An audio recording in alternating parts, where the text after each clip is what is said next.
Hello and welcome back to another breaking news update. My name is Jimmy Boyd and you were watching Boyd News. I want to thank you so much for tuning in today. I have some breaking news coming out here for you regarding Ukraine. So, the Zaporizhia nuclear power plant that you see here on your screen, we've got a big warning coming out of a major nuclear incident. And this is due to yesterday, this facility got struck by three drones.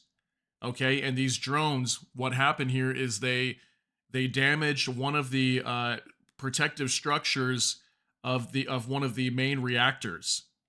Okay, so this is very dangerous because if this nuclear power plant gets damaged in any way or destroyed, it could cause a major nuclear incident.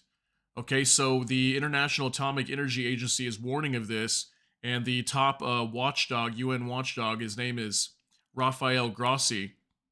So he's warning of this and urging restraint and saying, hey, stop attacks near this area. Do not attack the Zaporizhia nuclear power plant, which there's been many warnings about that going on throughout this entire war.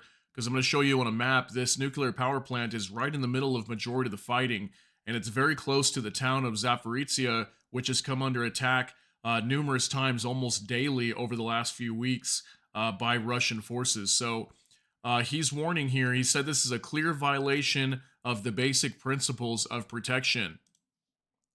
So, very dangerous here, what's happening. And obviously, this main reactor, like I said, it's been damaged. Okay. So, we have Russia saying, hey, this was Ukraine that launched these drones. And Ukraine is saying, no, it was not us. So, it was clearly somebody. It was either Ukraine or it was Russia.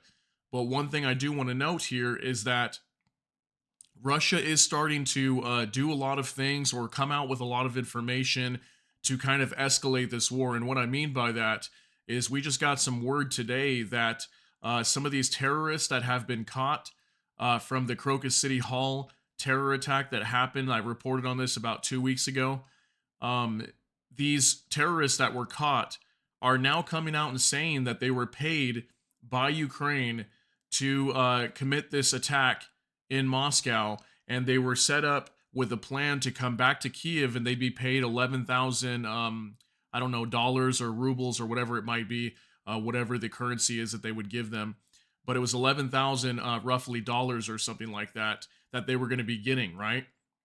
So now many people are saying, well, maybe they're just being tortured and being told to say something like this to escalate the war, because from the very beginning, whenever that attack happened, Vladimir Putin, Dmitry Medvedev, many people from the Kremlin were coming out and saying, "Hey, this was Ukraine that did this because they were trying to flee to Ukraine."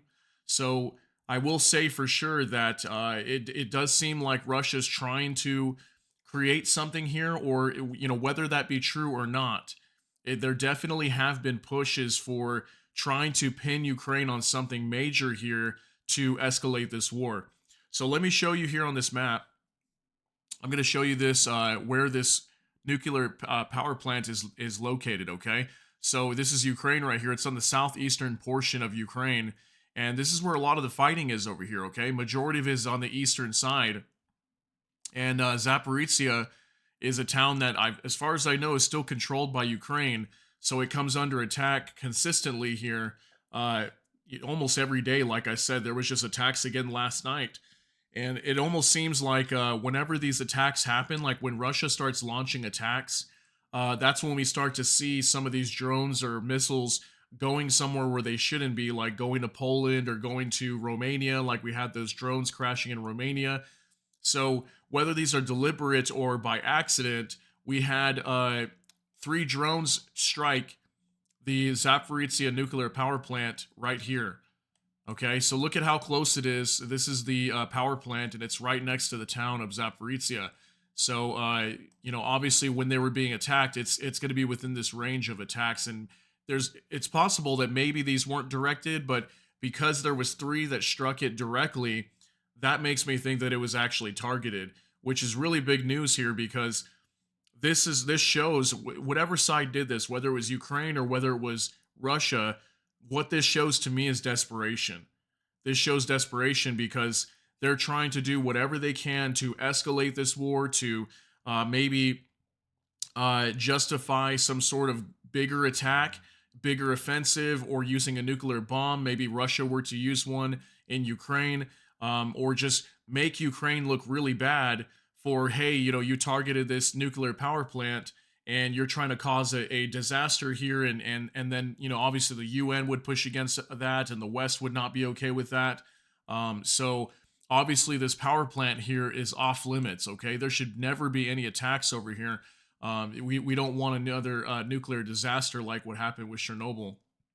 So I just wanted to show you that, so that way you knew exactly where this was happening. So it's on the southeastern portion of Ukraine where this happened at. Okay, so let's get right into this. I've got an article here on the BBC. UN body urges restraint after Zaporizhia nuclear power plant hit. And it says here, a new drone attack on Ukraine's Zaporizhia power plant has raised the risk of a major nuclear accident, the UN's atomic watchdog has warned. Russia said Ukraine was behind the attack, which it said injured 3 people. Ukraine has denied involvement. The giant Russian-held nuclear plant with 6 reactors is the front line of the Russia-Ukraine conflict. The UN's International Atomic Energy Agency, or the IAEA, has repeatedly warned against such attacks. IAEA head Rafael Grossi, the guy that I showed you the picture of, said Sunday's drone strike was reckless and a major escalation of the nuclear safety and security dangers facing the plant. The Zaporizhia plant in southern Ukraine is the largest in Europe. Russian forces seized it shortly after launching their February 2022 full-scale invasion and have occupied it ever since, alongside most of the Zaporizhia region. The facility stopped generating power in 2022, but needs a constant supply of electricity to cool one of its reactors, which is in a state of hot conservation, meaning it is not fully offline.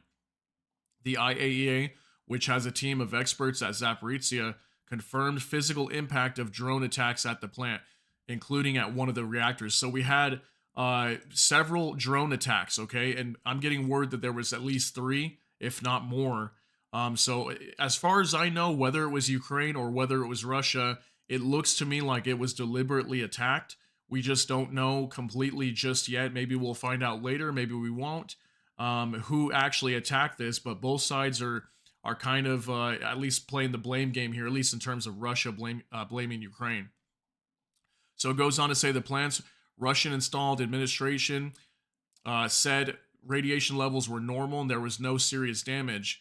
The IAEA said the damage had not compromised nuclear safety, but it warned that this is a serious incident with potential to undermine the integrity of the reactor's containment system. So yeah, this is huge. Any attack on a nuclear power plant, that's very dangerous, because it obviously they're reinforced structures, and they're designed to protect the nuclear power inside, right? But if there were to be multiple attacks here, like what we're seeing, could it cause a major meltdown or destruction of the plant? Yeah, this is very huge, and there could be a big nuclear incident in Ukraine, and we would not want that. Nobody would want that, because there's lots of warnings too that if this thing were to go kaboom, it could spread nuclear fallout all throughout Europe, or at least parts of Eastern Europe that could be affected by this. And we've even heard some stories way back when the Zaporizhia nuclear power plant was first talked about, when this war got going, was that if there was nuclear fallout that were to spread into NATO territory, they would consider that an attack on their nation, and enact Article 5. So Mr. Grossi specified that there has been at least 3 direct hits against the plant's main reactor containment structures. This cannot happen, he said. No one can conceivably benefit or get any military or political advantage from attacks against nuclear facilities. This is a no-go. Both Russia and Ukraine regularly accuse each other of shelling the plant and risking a serious nuclear incident. So here's a picture. Kind of zoom out a little bit so we can see, of the nuclear power plant. They kind of show where all the pieces are located. So number 1 is a cooling tower is up here in this area, further away from the plant. Cooling pond is this body of water. The reactors are right here in the middle with these little red tops. These are where one of the reactors got struck.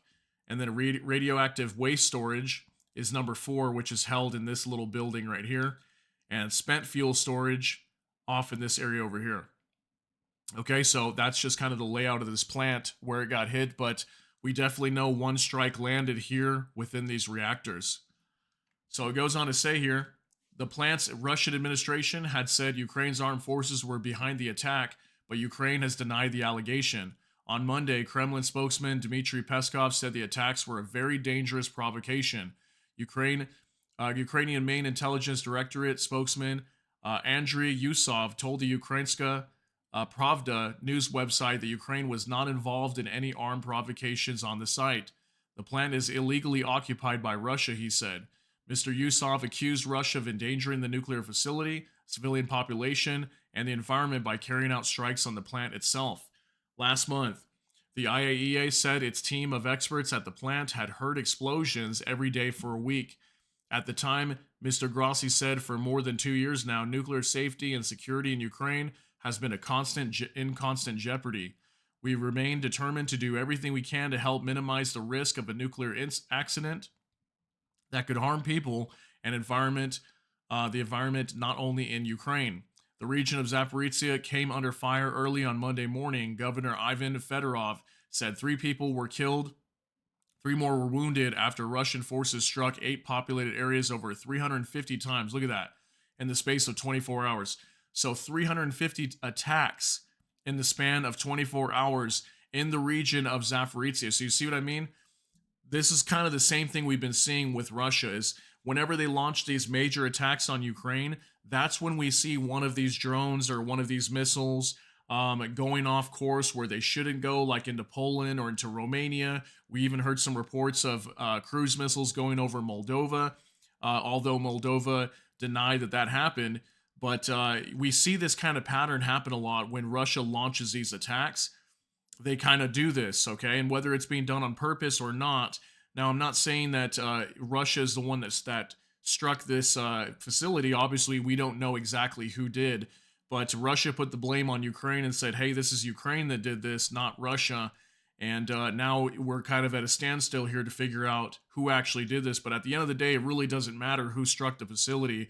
What matters is if this facility gets damaged in any way to the point where it goes offline, it really could cause some major fallout here, okay? Some major nuclear incident or accident, as these people are talking about. So last week, a Russian strike on the city of Zaporizhia killed 4 people and wounded more than 20. So you see what I mean? We've been having numerous attacks in the Zaporizhia region quite often that obviously at some point, this facility is just so close to Zaporizhia, it's very dangerous to be having any kind of war going on near a nuclear power plant. So obviously this is really bad news. My apologies if there's a lot of noise outside. We've got some landscapers out there cleaning up. But let me know what you think down below. Share your thoughts and concerns in the comment section. If you got something out of this update, please smash that like button. And if you enjoy my content, please consider subscribing down below. Hit the notification bell. That way YouTube can notify you. And with that, I hope y'all have a great day. Everybody take care and God bless. And we'll see you in the next one.